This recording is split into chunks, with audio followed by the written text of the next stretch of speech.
अत्यंत निद्रा, ये सोने के सुख में नहीं जीवन बर्बाद करना चाहिए। एक नियत समय रखो सोने का, अभ्यास कर लोगे बिल्कुल बिना अलार्म बजे आपकी नींद खत्म हो जाएगी। अभ्यास बहुत बड़ी सामर्थ्य है, बहुत बड़ी।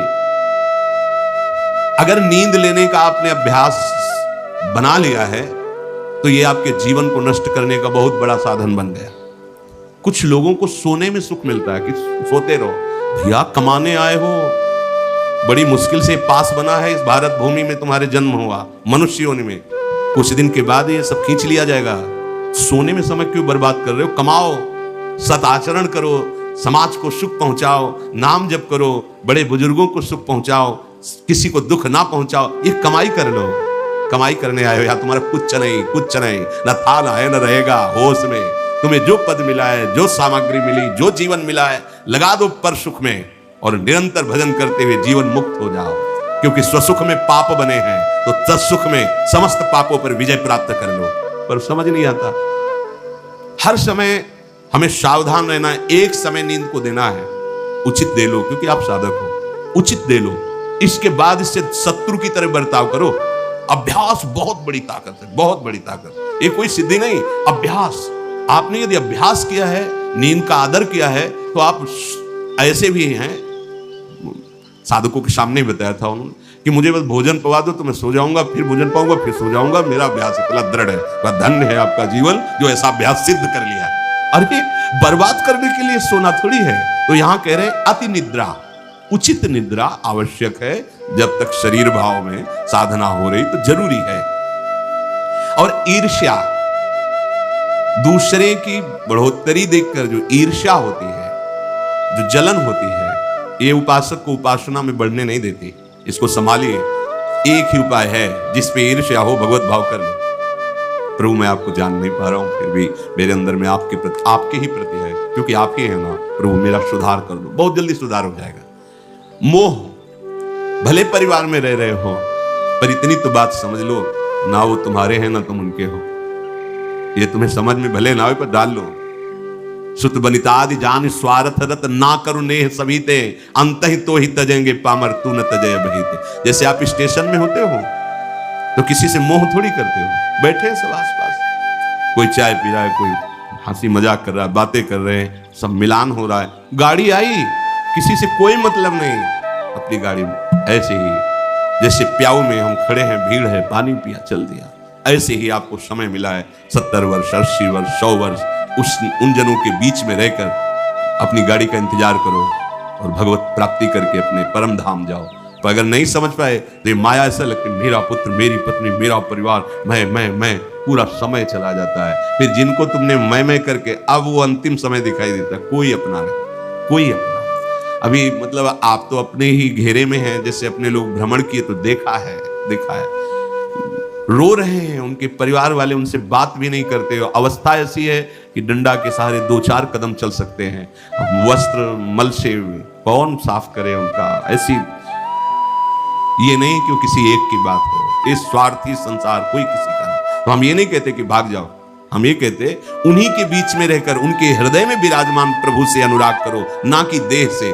देह एक सीमित समय वाला है, तुम्हारा भी और उनका भी छूटेगा। भगवत भाव करके खूब प्रेम करो, खूब सेवा सबकी करो। भगवत भाव विहीन आसक्ति तुम्हारे पतन का कारण बन जाएगी, जिसे मोह कहते हैं। मोह सकल व्याधिन कर मूला, ये मूल है, ये बहुत दुख देने वाला है। तृष्णा, भोगे हुए भोग को बार बार भोगने की इच्छा का नाम तृष्णा। ये डाइन है, इसे शास्त्रों में कहा गया है, ये डाइन है, कभी आघाती नहीं है। ये तृष्णा रूपी डाइन सबके हृदय में बैठी है। हर भोग को बहुत बार भोगा फिर भी भोगने की चाह, इसी का नाम तृष्णा है। और कायरता, जो नहीं होना चाहिए उसमें बहुत उत्साहित है, जो करना चाहिए, जो होना चाहिए उसमें, उसे कायरता कहते हैं। ये कायरता साधक में अगर है तो परमार्थ विहीन कर देगी। दूसरों के गुणों में दोष देखना और निंदा करना, द्वादशैते महादोषा, ये महान दोष है। धृतराष्ट्र जी से कह रहे सनत सुजात जी, इन्हीं दोषों के कारण हृदय में बैठे हुए भगवान का साक्षात्कार नहीं होता। ये प्राणों का नाश करने वाले, ये प्रज्ञा का नाश करने वाले, ज्ञान नेत्रों को ये ढक देने वाले दोष हैं। शोक, क्रोध, लोभ, काम, मान, अत्यंत निद्रा, ईर्ष्या, मोह, तृष्णा, कायरता, गुणों में दोष देखना और निंदा करना, ये 12 महान दोष साधक की साधना का नाश करने वाले हैं। भगवत अनुभव इन्हीं के कारण नहीं हो पाता। भगवान हृदय में है पर हमें अनुभव क्यों नहीं होता? इन 12 दोषों के कारण। राजेंद्र जो लोलुप पुरुष, क्रूर कर्म करने वाला, कठोर वाणी बोलने वाला, कृपण स्वभाव वाला, मन ही मन दूसरों के प्रति जलने वाला और अपनी प्रशंसा करने वाला है, वो निश्चय ही भगवत मार्ग में नहीं चल पाता है, भगवत मार्ग का वर्ण नहीं कर पाता है। जो संभोग में मन लगाने वाला, हृदय में विषमता रखने वाला, अत्यंत अभिमानी स्वभाव वाला, दान दे करके जलन करने वाला, मैंने क्यों दे दिया, दान देकर जलन करने वाला, आत्म श्लाघा करने वाला और असमर्थ होकर अपनी बड़ाई लंबी लंबी बातें करने वाला, ऐसा पुरुष भी परमार्थ पर चलने की योग्यता खो देता है। सच्ची हो या झूठी निंदा करनी ही नहीं है। सद वा परिवादो ब्रह्मणस्य न सस्यते नरक प्रतिष्ठास्ते वही शूर एवं कुर्वते जनाहा। बोले इसमें क्या, मैंने देखा ऐसा ऐसा ऐसा, तो शास्त्र कह रहा है कि तुम देखो भगवान को, सर्वम खलमिदम ब्रह्म ने नानास्ति किंचित, देखा तुमने सत्य वस्तु को तो देखा नहीं। तो कह रहे सद वा परिवादो, झूठी हो या सच्ची किसी की भी निंदा नहीं करनी। बोले हम तो सत्य बोलेंगे, तो सत्य को जाना तुम, सत्य एक है, सच्चिदानंद में है, उसको जाना। अगर उसको नहीं जाना तो तुम झूठे तो हो ही, तुम्हारी हर बात झूठी है। बोले नहीं हम सत्य बोलते हैं, हमने जो देखा, तुम क्या देखा? जो देखना चाहिए वो देख पाए, जो नहीं देखना चाहिए वो देख पाए, तो तुम तो झूठा देख रहे हो, झूठा बोल रहे हो। सद वा परिवादो, बात सच्ची हो या झूठी, यदि वो किसी की निंदा है तो नहीं करना है, अगर करते हो तो नरक प्रतिष्ठास्ते वही शूर एवं कुर्वते जनाहा, निश्चित उसे नरक की प्राप्ति होती। ये सनत सुजात जी महापुरुष बोल रहे हैं। जो बहुत बकवाद करने वाला है, दूसरों के दोषों का वर्णन करने वाला है और धन का दुरुपयोग करने वाला है, प्राणियों को कष्ट पहुंचाने वाला है, ऐसे आचरण वालों को देख करके प्रणाम मन से करके दूरी बनाओ, इनका संग नहीं करना चाहिए। इसलिए वो धन्य है जो सब प्रकार की कुचेष्टाओं का त्याग करके एकांत मन से भगवान श्री हरि की उपासना करते हैं, ना किसी से स्तुति, ना किसी से निंदा, ना किसी से राग, ना किसी से द्वेष। वो महापुरुष बालवत हो जाते हैं, बालवत, निर्विकार, ब्रह्म का साक्षात्कार करके बालवत चेष्टा के द्वारा जीवन व्यतीत करते हैं। वेदों में इसी स्थिति को जीवन मुक्त अवस्था कहते हैं। हे राजन, सच्चिदानंद परब्रह्म की प्राप्ति ही इस जीवन का परम लक्ष्य है।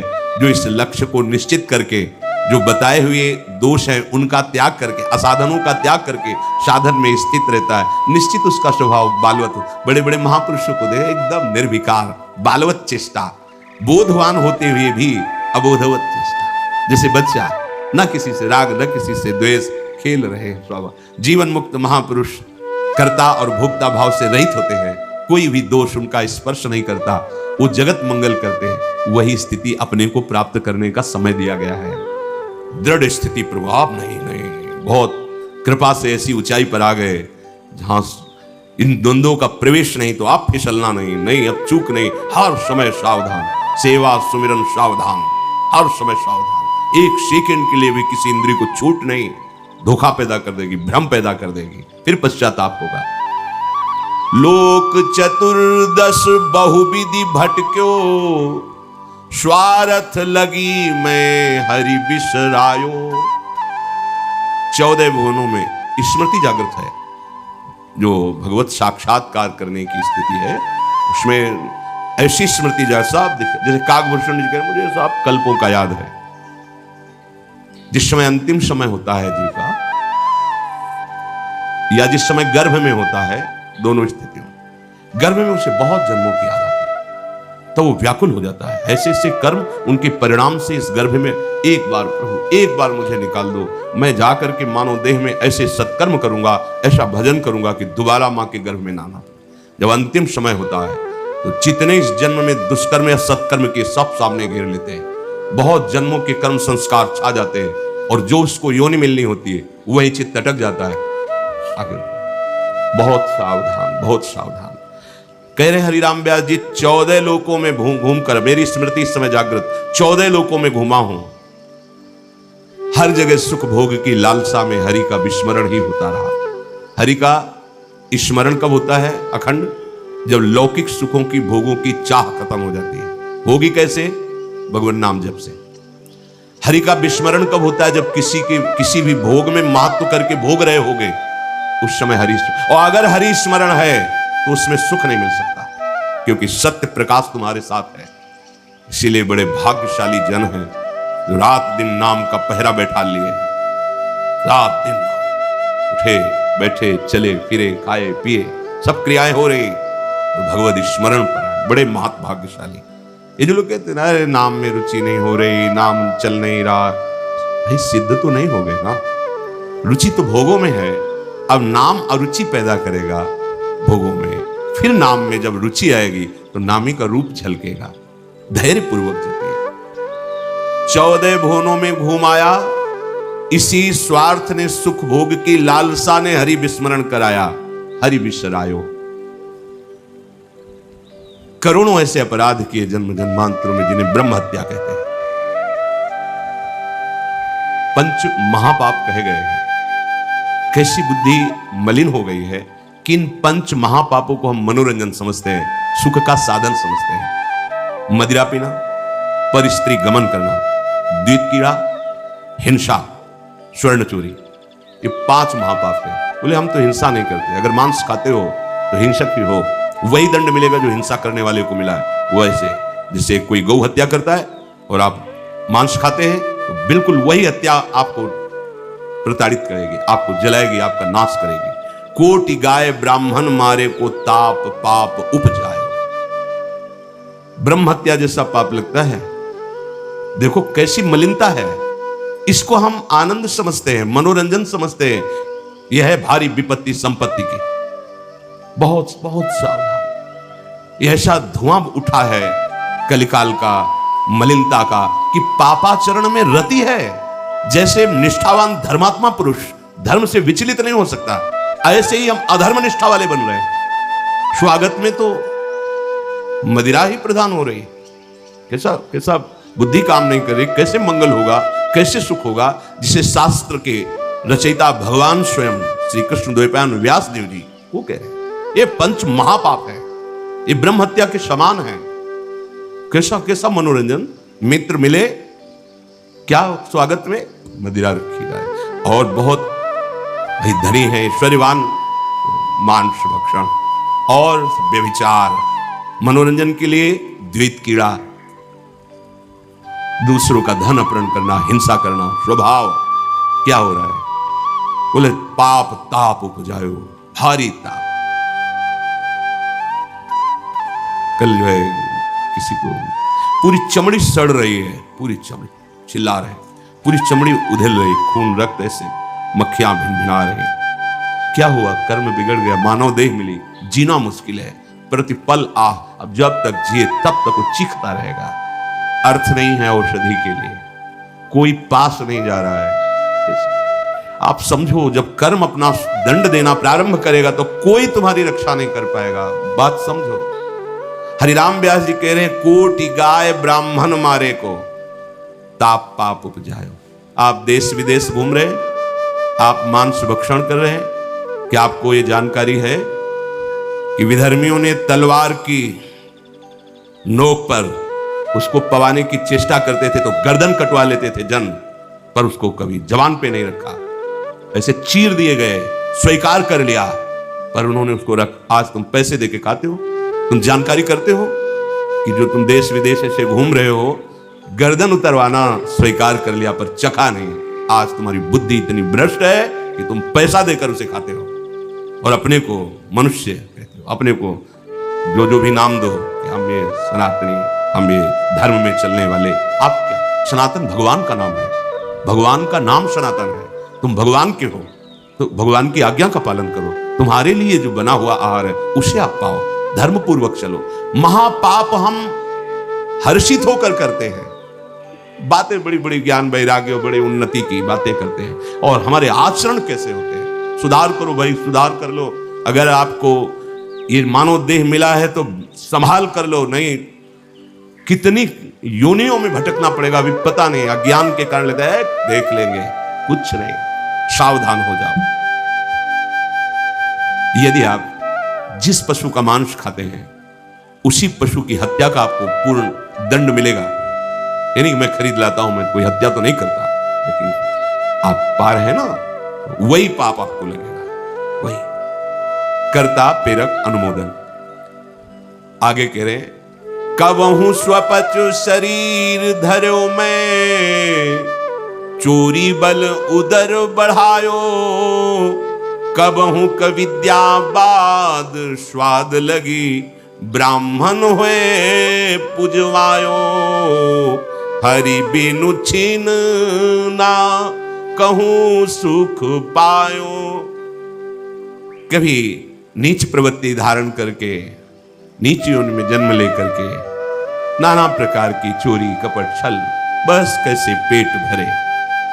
कभी बहुत विद्वान होकर के विद्या के अभिमान में तर्क विवाद करते हैं, प्रकांड पंडित थे ये, जहां भी जाते थे विजयश्री विद्वता से प्राप्त करते थे। तर्क जिह्वा में ऐसी प्रवीणता थी, कोई इनके सामने टिकता नहीं था। तो आप फिर नमस्कार पूजा सम्मान वाहवाही। कबहू कविद्यावाद स्वाद लगी, ब्राह्मण हुए पुजवायो। जब कोई प्रणाम करता है, नमस्कार करता है, प्रशंसा करता है, अच्छा लगता है।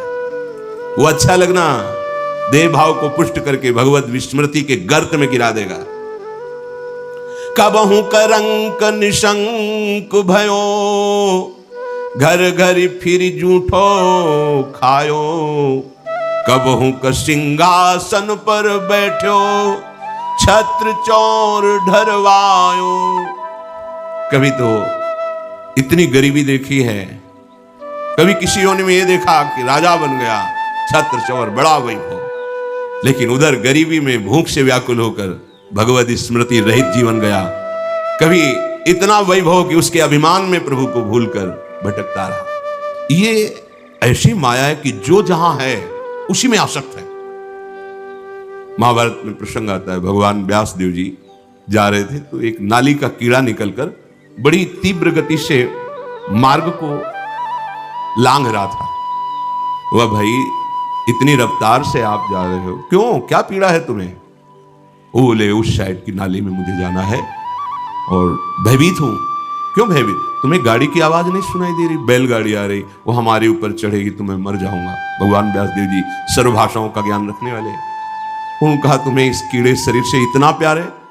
अरे ये शरीर नष्ट होगा तो दूसरा शरीर मिल जाएगा।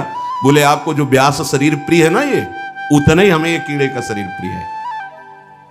भगवान व्यासदेव जी ने कहा बड़ी भगवान की विचित्र माया है, अब हम तुम्हारा परम कल्याण करेंगे। तुम एक बार मेरे कहने से रुक जाओ, अभी शरीर छूटेगा और तुम सुख को प्राप्त होगे, तुम्हें दुख नहीं मिलेगा शरीर छूटने के समय। स्तब्ध किया उसको, वो गाड़ी आई कुचल के। उसका फिर चतुर्वर्ण में जन्म हुआ मनुष्य योनि में। वो जब नवयुवक हुआ तो अपने इन्हीं सब कार्यों में, जो चतुर्वर्ण के कार्य, उसी में मगन गए भगवान व्यासदेव जी। बड़ा बड़ा प्रसंग है, मुझसे छोटा करके। भाई तुम कौन हो? अपना परिचय। मैं अमुक हूं। नहीं नहीं, तुम्हें याद है? अब स्मृति जागृत हुई। हाँ मैं वही कीड़ा हूं जो आपसे, तो देखो तुम फंस गए ना फिर यहां। जैसे तुम्हें कीड़े का शरीर प्रिय था, ऐसे तुम ये इस शरीर में। नहीं नहीं, इसको भी छोड़ो। भगवान व्यासदेव जी ने वो शरीर छुड़ाया। क्रम से वो प्रथम वर्ण में जब उस ऐसे राजा बना, तृतीय वर्ण, ओ चवर डुलाए। तुम्हें याद है? हर वर्ण में उसका जन्म हुआ क्रम से। तुम्हें याद है? हाँ मैं चक्रवर्ती राजा हूं, मेरा है भाई वो, मुझे स्मृति। नहीं नहीं, तब पूर्व, हाँ मैं नाली कीड़ा था, मैं ये समझो। भगवत स्मृति धारण करो, इसमें राग मत करो, वहां से त्याग करो। जब प्रथम वर्ण में जन्मा, वो अपने कार्य में विद्वान होकर ऐसे वो पुरोहित था। फिर भगवान व्यास जी, तुम्हें याद है, शास्त्र याद है ये सब? नहीं, पूर्व स्मृति याद है, पूरी याद कर। हाँ, अब एकांत वन सेवन कर, और मैं जो ब्रह्म विद्या का उपदेश कर रहा हूं उसको धारण कर, तो परम पद को प्राप्त हो। उसमें दिखाया कि जिस शरीर में जीव जाता है उसी को ऐसा मानता है ये मेरा है, और मानो पहली बार मैं इस सृष्टि में आया हूं, सब भूल जाता है, और जो उसके सामने परिवार भोग, उसी में आसक्त होकर उसी का चिंतन करके, ये बहुत काल से चल रहा है।